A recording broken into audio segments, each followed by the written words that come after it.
Hey everyone, welcome back to another video. So in this tutorial, I will be showing you guys how to download 60 seconds. So it's gonna be really simple. All you need to do is just open your web browser and then in the search bar, just type Steam.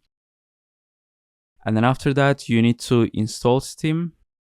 So after you install Steam, just create an account and then go to your Steam. So when you come to the Steam, all you need to do is just go to the search and then type 60 seconds. And then click on the second one. And then all you need to do is just click on the add to cart.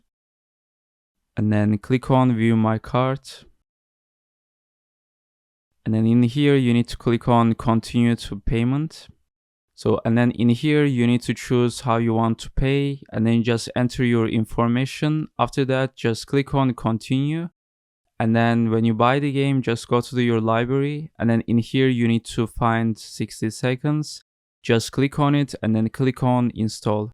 So this is how to download 60 seconds. See you guys in the next tutorial.